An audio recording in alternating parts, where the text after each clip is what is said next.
औरंगजेब, जिसे Indian history में कई लोग आलमगीर के नाम से जानते हैं तो कई लोग जालिम बादशाह के नाम से, पर औरंगजेब का इतिहास हमें बताता है कि वह एक कट्टरपंथी था जिसने तलवार के बल पर हिंदुओं पर राज करना चाहा। भारत में रह रहे एक विशेष कम्युनिटी जो इस बात को मानता है कि औरंगजेब केवल एक मुगल बादशाह था जिसने अपने शासनकाल में केवल दक्कन पर राज करना चाहा और अपने इस्लाम का प्रचार प्रसार किया। बट रियलिटी ये नहीं है। उसने दक्कन पर राज करना तो चाहा, लेकिन धोखे से। यह मैं क्यों बोल रहा हूँ ये आपको आगे पता चलेगा। उसे अपना इस्लाम बहुत प्यारा था और वह कट्टरपंथी अब अपने इस्लाम के लिए इतना कट्टर हो चुका था कि उसे अब गैर मुसलमानों से नफरत हो चुकी थी।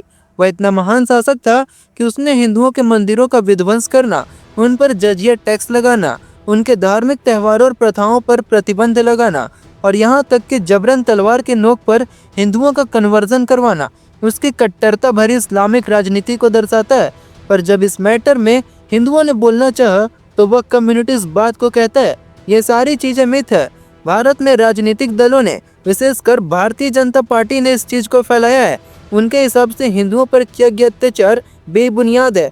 शायद इसीलिए आज भारत में कई मस्जिदों से हिंदुओं के देवी देवताओं की मूर्तियां मिल रही हैं और जब इन पर रिसर्च किया जा रहा है तो पता चलता है यहाँ पर पहले हिंदुओं के मंदिर थे जिसे मुगलों ने तोड़कर मस्जिद में कन्वर्ट किया था।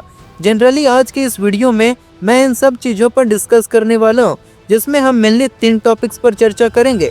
औरंगजेब की दारा सिखों के खिलाफ लड़ाई के बारे में, औरंगजेब की anti Hindu policies and Aurangzeb ने सिखों के साथ क्या किया। कहानी की शुरुआत होती है 3 नवंबर 1618 को गुजरात के दोहाद में जन्मे एक ऐसे बच्चे से जिसे इतिहास औरंगजेब कहता है। औरंगजेब शाहजहां का तीसरा बेटा था। उससे पहले उसके भाई दारा सिको और शाह सुजा थे और उसके 1 साल बाद उसका चौथा भाई मुराद बख्श पैदा हुआ। ये चारों सगे भाई थे और शाहजहां के फेवरेट वाइफ मुमताज के बेटे थे। बचपन से ही औरंगजेब मौलवियों मौलानाओं के साथ उठने बैठने लगा। उसका मेनली फोकस केवल इस्लाम के बारे में समझना और सभी धर्मों को इस्लाम से नीचे दिखाना था। और वहीं उसका बड़ा भाई दारा सिको बचपन से ही सेक्युलर था। उसने इस्लाम को समझने के साथ साथ हिंदू धर्म को भी समझा और यहाँ तक कि कई पंडितों से ज्ञान भी लेने लगा। लेकिन गुजरते वक्त के साथ साथ दारा सिको और औरंगजेब के बीच फासला बढ़ने लगा। दारा सिको की सेक्युलर सोच और समझदारी के कारण वह अपने बाप शाहजहां का फेवरेट बन चुका था।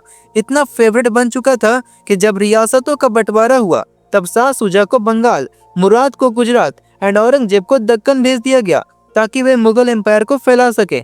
लेकिन शाहजहां ने अपने फेवरेट बेटे दारा सिको को अपने पास आगरा में ही रखा। लेकिन दारा सिको के लाइफ की सबसे बड़ी प्रॉब्लम तो तब होती है जब वह भगवत गीता और उपनिषद को पढ़ डालते हैं एंड केवल पढ़ते ही नहीं है बल्कि उसे फारसी में सर्रे अकबरी के नाम से ट्रांसलेट भी कर डालते हैं। एंड वह एक बुक लिखते हैं मजमा उल बहरैन के नाम से, जिसमें वह बताते हैं कि हिंदू एंड मुस्लिम्स दोनों एक ही सिक्के के पहलू है।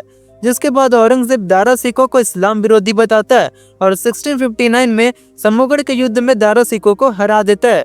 और इस युद्ध में हारने के बाद दारा सिको पकड़े जाते हैं और औरंगजेब के हुक्म से उनका सिर कलम करवा दिया जाता है। वहीं दूसरी ओर जब औरंगजेब को पता चला कि शाह सुजा ने खुद को बंगाल का बादशाह घोषित किया है तो वह सुजा पर अटैक कर देता है, जहां सुजा औरंगजेब से हारने के बाद बर्मा भाग जाता है और कुछ कथनों के अनुसार सुजा वहीं मर गया या औरंगजेब ने उसकी हत्या करवा दी। बचा मुराद बख्श तो उसने पहले औरंगजेब का साथ दिया और जीत के बाद औरंगजेब ने दावत के बहाने उसे गिरफ्तार करवाया और 1659 में मुराद को फांसी दे दी। यहाँ तक कि उसने अपने बाप शाहजहां को भी आगरा के किले में कैद कर दिया था, जहां उनके 1666 में डेथ हो जाती है। यहाँ तक हमने यह तो समझ लिया कि औरंगजेब किस तरह से अपने सगे भाइयों को मार डालता है। एंड इतना सब कुछ करने के बाद औरंगजेब फाइनली मुगलिया तख्त को हासिल कर लेता है। अब जानने की बारी है कि औरंगजेब की एंटी हिंदू पॉलिसीज क्या थी। सबसे पहले एंटी हिंदू पॉलिसीज थी जजिया टैक्स, जिसके बारे में आप सभी तो जान ही रहे होंगे। दरअसल जजिया टैक्स ओनली नॉन मुस्लिम्स यानी हिंदूज पर लगाया जाता था। जजिया टैक्स को अकबर ने मुगल एम्पायर को सही ढंग से आगे चलाने के लिए 1564 में हटा दिया था। बट अगेन औरंगजेब ने अपनी कट्टरता को साबित करते हुए 1679 में फिर से जजिया टैक्स को लागू कर दिया, जिसके बाद जजिया टैक्स का real impact middle class Hindu population पर ज्यादा देखा गया।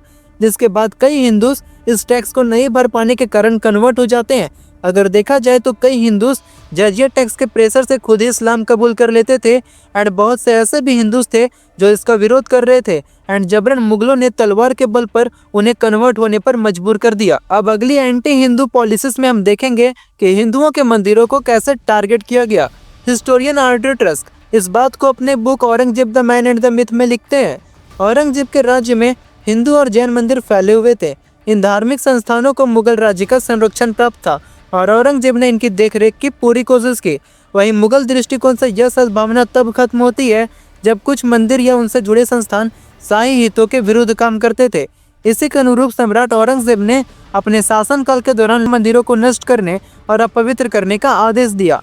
जनरली हिस्टोरियन आर्डर ट्रस्ट के हिसाब से औरंगजेब ने केवल उन्हीं मंदिरों को तोड़ा जहां पर शाही हितों के विरुद्ध काम होता था, जो पूरी तरह से रॉन्ग है। औरंगजेब ने केवल उन्हीं मंदिरों को नहीं तोड़ा जहां पर शाही हितों के अगेंस्ट काम होता था, बल्कि ऐसे सैकड़ों मंदिर तोड़े जहां पर हिंदुओं की आस्थाएं जुड़ी हुई थी।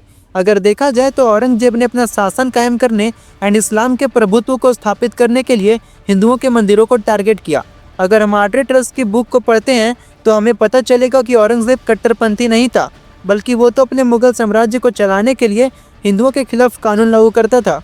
पर एक सवाल खड़ा होता है कि औरंगजेब कट्टरपंथी नहीं था तो उसने हिंदुओं के मंदिरों को तोड़कर मस्जिद क्यों बनवाए? उसके समय में हिंदुओं के कन्वर्जन क्यों हुए?